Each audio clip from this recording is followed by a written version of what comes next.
Good morning mga Kalingap. Good morning po Kuya Val, atid ng Kalingap Rob. At sa lahat po ng Team Kalingap, good morning po. So yan mga Kalingap, nandito po tayo ngayon sa lugar ng Kapakulan, Baybay, no? So biglaan lakad po mga Kalingap dahil bukas po, uuwi na po yung mga taga-Ruhas. So sinama lang po tayo. Banding po na magkapatid na parang kapatid rin po ang turing sa akin. So akin pong papasyalan dito si ate. No, yung ate po na isa pong na-aksidente. Mga Kalingap, natin siyang papaunlakan. Kumustahin po natin kung anong kalagayan ni ate sa buhay. So ayan, sa lahat po ng mga ambassadors, good morning po sa inyong lahat. No, salamat po uli sa mga taong ginamit ng Diyos, sa mga taong walang sawang tumutulong sa Kalingap, higit sa lahat sa mga landing pad. Salamat po ng maraming sa inyo. So ang Lord po magpala sa inyo ng doble-doble, siksik liglit o maapaw. So samahan niyo ako mga Kalingap, atin pong i-interviewin si ate. Ano pong kalagayan niya sa buhay. Mga Kalingap po, dito po ako noong nag-feeding program po, no? Sa pangunguna ni Susana Bartolata Mix Vlog. Ito po tayo nag-feeding program. Yan po yung church giba po. Dahil po sa bagyong si Upong. Ayan no, talagang giba yan yung ano, grabe. Daming hindi pa po nakaka-recover mga Kalingap. Yan tabing dagat po dito ang dagat na po dito mga Kalingap dun sa kabila roon. So sasamantalahin ko po ang pagkakataon, no. Wala po akong dalang ano ngayon bigas. Galing po kay Sis MBHR, no, kay Sis MD Roland. Hindi po tayo nagkapagdala. So interviewin ko po si ate. Babalikan ko na lang po kasi may bigas pa naman po tayo ng pangayuda. So salamat po Sis MBHR, Ma'am D. Roland. Salamat sa blessing, no. So ako po ay pupunta kay ate. Mayroon pa ako ditong i-interviewin na isa pong nanay po, no, na aksidente po yata ito. Alamin niyo po ang kalagayan niya po mga Kalingap. So ito yung bahay mga Kalingap. Ito yung bahay ni ate. Yan, hindi niya po alam na nandito po ako. Yan po. Bahay niya po yan mga Kalingap. Yan po yung bahay ni ate.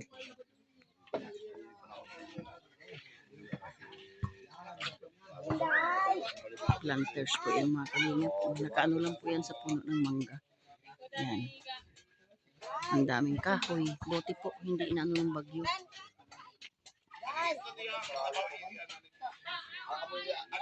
So yan po. Mga Kalingap, bahay ni ate. Yan.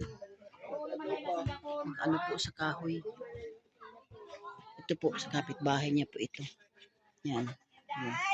Morning, te. Yan ang bado. So ayan po, tuloy na po ako. Yan, lutuan ni ate. Ay grabe, ang liit ng bahay ni ate. Yan. Good morning, te. Good morning po. Kumusta? Ito, kahit binagyo-bagyo, okay pa rin. Oo nga eh. Ano nga pangalan mo, te? Relin Rilin. Garcia Aswilo. Ayan. May asawa? Ikaw po, Asa asawa mo? adto sa pinauli ko sa Iloilo kay duha ka bulan. Sobra duha ka bulan siya nagkasakit dito. Tapos, wala mag-asikaso sa kanya kaya nag-ano siya. Hospital, amitong ginpasundo ko na lang siya dito. Taga roon siya. Iloilo. Taga Iloilo, pinawi mo muna. Oo, kaya, Kasi nagkasakit. oo. Yan, amo na nag-aasikaso sa yung kapatid niya dito. Tapos, yun, nagtitake siya sa sa baga kay itong may asma nga siya. Okay. Kaya nahirapan niya na ako dito kay pag ginasumpong siya lalo. Opo. Tsaka ang liit ng bahay, walang kuryente. Wala na siya may kuryente. Kaya Opo. minsan, Mm-mm. siyempre, ano naman ang magagawa ko kay isa naman akong PWD. Oo Yung nga. mga kapatid ko, hindi Opo. naman makaano na mag-adto sa hospital dahil may pamilya man sila saka may Opo. pang-adlaw araw-araw sila na Pangailangan din. pangangailangan ang mga anak niya Opo. So ano nga naging problema mo dati, te? Na-aksidente ka ba? Opo, na-aksidente pa ako dati sa sa Manila. Sa Manila. Opo. Tapos dati po hindi ka naman talagang ganyan. Ay, hindi po ako ganito. Mm-mm. Nung Anong year yun, te? 2022, October 14. Opo. So tinulungan ka naman na maka-aksidente. Ayan po, yun inanuman yung natananan mga Sagot. sa hospital ko Opo. sobra man 2.1 million. Ay, ang laki naman pala. Plus, iba pa itong sa labas naging... Opo, sinagutan naman. Ano yun? Nabangga ka? Naglalakad ka?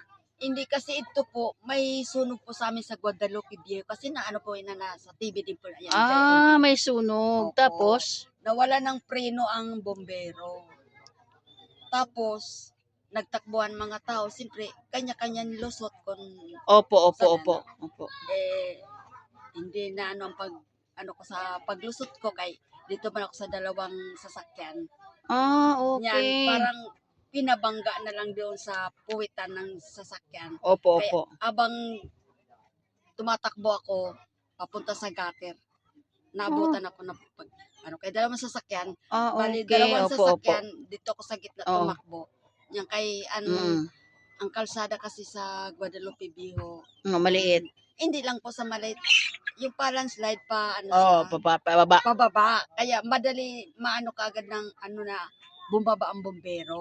Kasi ang dami namin, di ba, nakatumba. Sa awa ng Diyos natagalan ko rin na nakayanan ko ang tanan na pagsubok sa akin sa hospital. Kasi halos 6 na buwan ako dito sa hospital. Ay, grabe, ang tagal. Oo. Opo. Sa Osmac ng Makati. Matagal ako dito. Tapos na-ICU pa nga po ako doon. Wala na. Kaya ang nakala nila, hindi na ako mabubuhay kay... Pero thank you Lord. May thank you, purpose ang Lord sa iyo, no? Sinabihan niya ako ng...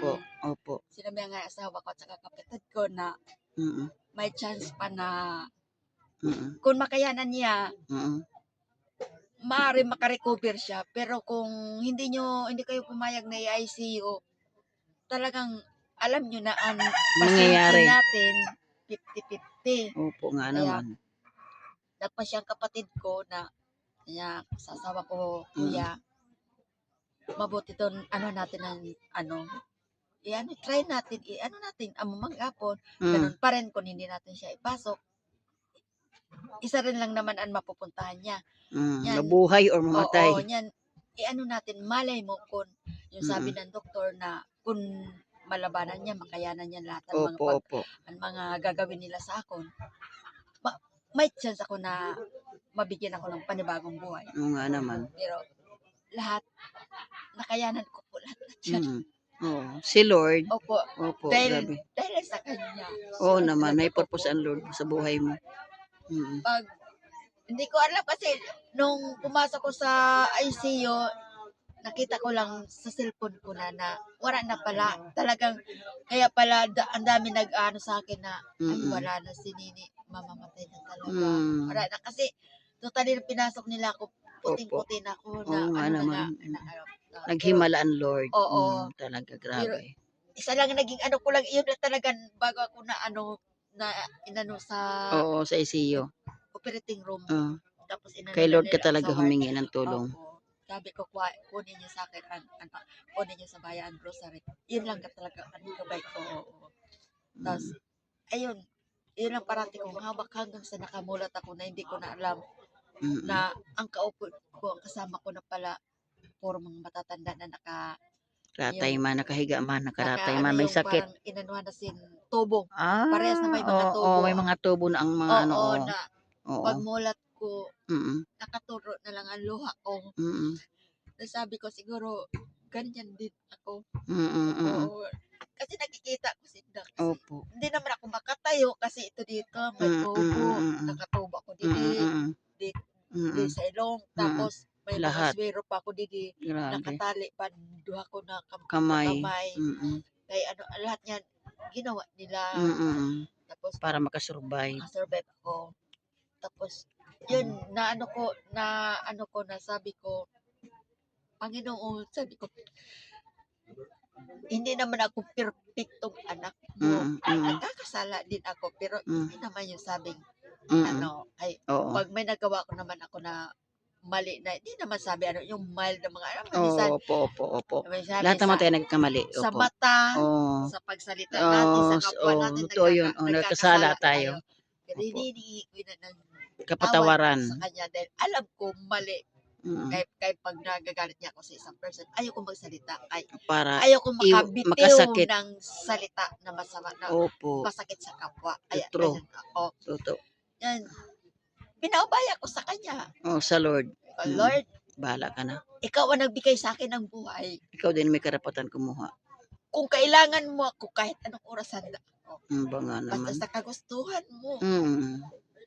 Handa ako sa kung ano man ang mangyari sa buhay Opo, ko. tanggap mo. At tanggap ko. Opo. Tumutulong luha ko.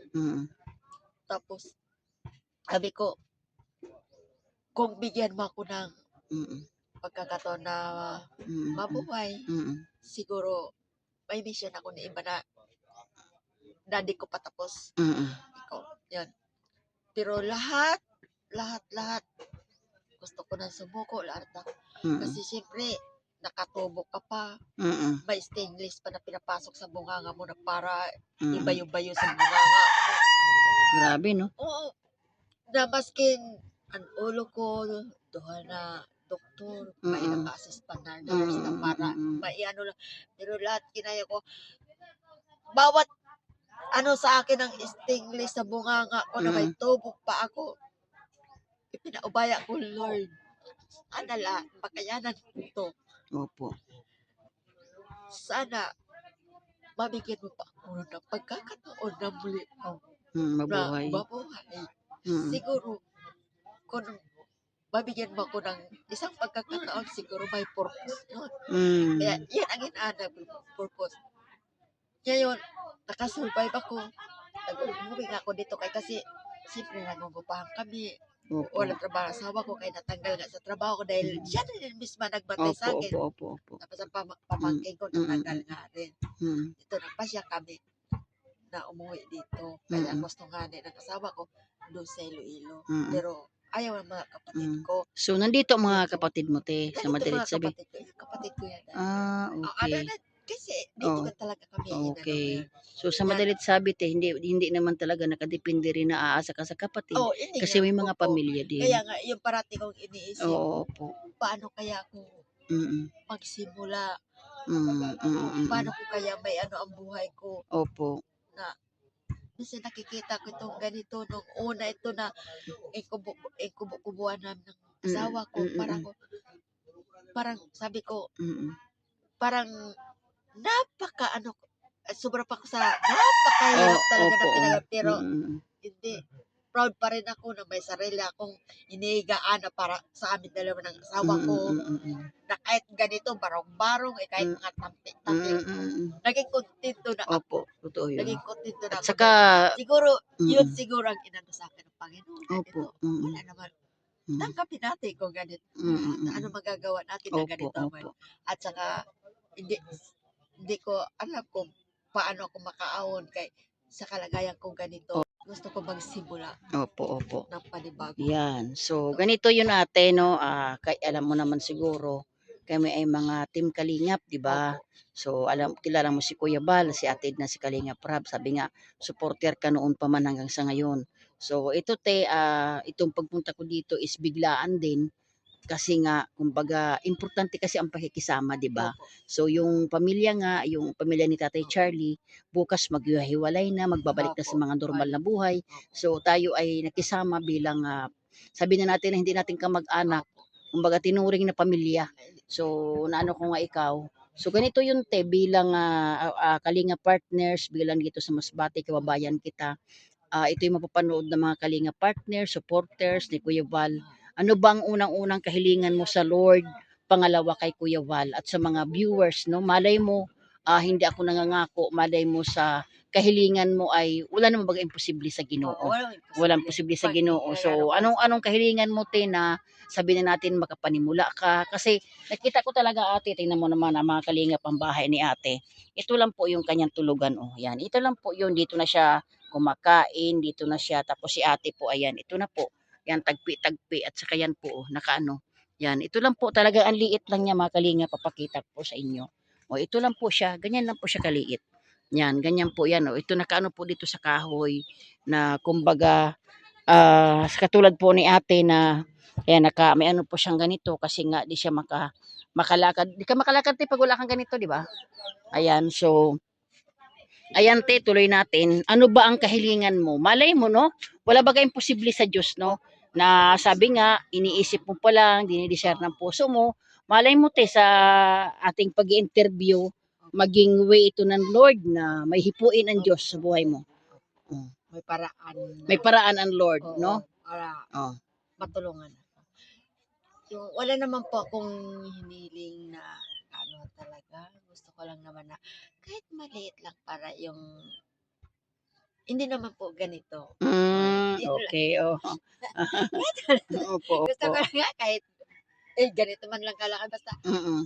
hindi lang po ganito Opo, saka opo. Oh. gusto ko lang na may mapagkakitaan lang ako. Oh. Ayun lang naman Yun ang kahilingan mo. Kumbaga itong bahay mo, kumbaga maging maayos man, maayos kahit lang. plywood, Oo, or ayun maging lang. ano man, magkaroon ng lamisang maliit, ganyan. Kumbaga, kasi ang liit talaga mga kalingap, no? Yan oh, tagpi-tagpi lang po yan. Ayan po yun oh. Mabuti nga po at tibay Ayan. nga rin po sa awa Matibay, ng oh. Panginoon dahil nakailan na po ng bagyo. Bagyo.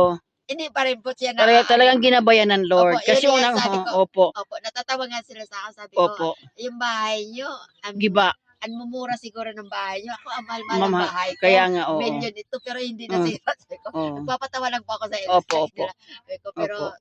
thank you Lord na ginabayan niya ang bahay ko kahit ganito. Alam sobrang kasi bahay. ni Lord na Opo. wala kang mapupuntahan pa. Opo. So, yun. Oo. So, hindi ako nangangako, te, ha? Opo, Ako po ay wala akong dalang ano ngayon, te. Opo. Pero, babalik ako dito. Opo. Kahit paano, may dala doon, may bigas doon ako na galing kay Sis Imbi Itzar, kay Ma'am Dirulan. Abutan kita ng bigas. So, sa ngayon kasi biglaan lakad. Kumbaga, yan. So, hindi ako nangangako, te, ha? Kalooban ng Diyos na mapanood ang video mo, may hipuin ang Lord, no? Yun ang sinasabi, wala imposible. So, ang kahilingan niya mga kalingap, dito yan. Tingnan niyo mo naman po. Yan. Ang kahilingan niya po, kahit daw po yan ay ma-repair or plywood, or medyo umisod-isod naman ng konti ang bahay ni ate, kasi ito lang po talaga, no? Siya lang po ay solo dahil yung kanyang asawa po, umuwi po sa Iloilo, dahil po, ayan, ito lang gamit ni ate, oh. Grabe po. Oh. So, kumbaga, si ate ngayon ay solo, no? Sa sitwasyon mo, te, ang masabi ko lang, te, no? So, unang-una, nakaka-touch yung ano ng kwento sa buhay mo, pero ganun pa man, salamat sa Diyos na sabi nga, importante kasi ate yung buhay tayo. No? Anhin naman natin yung kayamanan. Lahat yan, pansamantala lang yan. Ang importante te, tayo ay binigyan uli ng kumbaga pangalawang buhay mo na yan. So may purpose ang Lord sa'yo. Basta ang masabi ko lang, magtiwala ka sa Diyos, like ka lang magpasalamat, ano man yan, pagsubok man yan, or pagpapala, pasalamat. So itong video na ito, ipagdasal mo te, na malay mo, sa pamamagitan ng pagbidyong ito ang maging daan na sabi nga ay mabago ang ano ng iyong buhay, di ba? O sitwasyon. So, ganun lang, ipag-pray mo lang te ang Team Kalingap sa panguna ni Kuya Bal, natin ni Kalingap Rob, na sabihin na natin na marami pa ang bigyan pa ng mahabang buhay, maraming blessing nang sa ganun lumagana pa ang pagtulong sa iba't ibang dako ng ating bansa. So, yan yung mga Kalingap, ang kalagayan ni ate kung makikita nyo po. No, nakakahabag po yan lang, may kawali naman si ate, may isang ano, ito lang talaga yung kanyang ikutan, no? Oo. At kaldero yan, oh. Yan lang. Ito lang talaga. Ito na po yung kanyang ano yan. Higaan na po yan. So, ganun yung tiha. Magtiwala ka lang sa Diyos sila. Kasama mo lang ang loob mo. So, malay niyo po na sa pag-upload ko nito, mahipuin ang Lord. Yun nga na ang purpose kasi naman talaga ng Team Kalingap at ipagtulong. Sabi nga sa abot kaya. No, so ako naman ay medyo nakalungkot nga kasi ang ating lugar, 2 buwan na kahapon, marami pang di nakakabangon. So pero ang bahay mo talaga ti milyon. Milyon ang bahay mo, isipin mo ang mga bahay na na mga yero nilipad, pero ang bahay mo grabe. Grabe ka powerful ang Ginoo. Oh. Yung kapatid kong hindi nga nakapagsalita yung habang kalakasan ng bagyo, pumunta ka kasi naiwan lang yan dahil sa kanyang Oo. ay talagang itinaas pa talaga niya ang tarpaulin na para ang hangin daw pairog-irog siya. Tapos tinalian pa talaga niya, sabi ko. Pag uwi ko ay naku, sabi sininyasan ako ng ng kapatid ko ng kuya ko na ginanyan daw niya para dili maano ng hangin. Grabe yan. ano. Ay naku, thank you talaga. Grabe. Kahit yung kuya ko na ganito na concern pa sa bahay ko na baka matumba Siyempre, o na nga naman, di ba? Oo, sige lang te, kapit ka lang. So, yun lang, kami nga ay siyempre katulad po namin tinakaramdam din kami ng lungkot kasi gusto namin talagang tumulong. Kaya nga po nag-i-interview tayo na malay mo sa pag-interview natin, kalooban ng Diyos may tumulong, 'di ba? Malaking ano. So ang ano lang, yun lang amin naman kahilingan sa inyo na ipagdasal, siyempre si Kuya Bal. Kasi unang-una, kami ay mga instrumento din kami ng Diyos ate. No, instrumento Oo. kami ng Diyos. So, basta ano te ha, itong pag ano ko, balik ako sa'yo dito. Pag isang, Opo. balikan kita para mabigyan kita ng bigas. So, salamat te ha, Talaga, opo. salamat sa, Thank you po. sa pagpa-unlock. Ito ay aking upload te na ako talaga, basta ganyan, pamula mamaya, pagtulog mo, paggising sa umaga, ipagdasal mo te. No, na walang imposible. Sabi nga ang Diyos natin, tapat, mabuti, at siya mapaghimala. Dati bagate naghimala na siya sa buhay mo. Opo. Malay mo ngayon maghimala naman na yung kahilingan mo, 'di ba? So Opo. thank you te, thank Thank you. you po. Thank Opo, you. sige. So ayan po mga kalingap, na interview po natin si Ate no na bawal. Na-interview po natin si Ate mga kalingap no na talagang grabe po yung pinagdaanan niya sa buhay no. Grabe yung kanyang kasaysayan, talaga naghimala ang loob sa buhay niya. So ayan mga kalingap, nakita po natin grabe yung pagproteksyon sa kanya ng Lord. Sa dami pong nagiba na bahay, yung bahay niya po kahit po tarapal, kahit kubo-kubo, talagang grabe po ang paggabay ng Lord sa kanya. So ang kahilingan po ni Ate bilang siya po ay hindi na po makapagtrabaho, no, na makapanimula kahit daw po simpleng bahay lang, no, plywood or ano, medyo ano kasi kung atin pong makikita mga kalingap, talagang pagpasok nyo po, yan, higaan na, napakaliit po talaga. No? So, yung kanyang asawa po, magkahiwalay sila sa ngayon at pinauwi na muna niya sa Iloilo kasi may karamdaman din po. So, napakahirap po ng kalagayan ni ate. Sana po mahipuin ang Lord para sa buhay po ni ate, no? So, ngayon pa lang, salamat in advance sa mga taong ginagamit ng Lord. Thank you so much po sa walang sawang pagtulong sa Team Kalingap. God bless po sa inyong lahat. Bye-bye.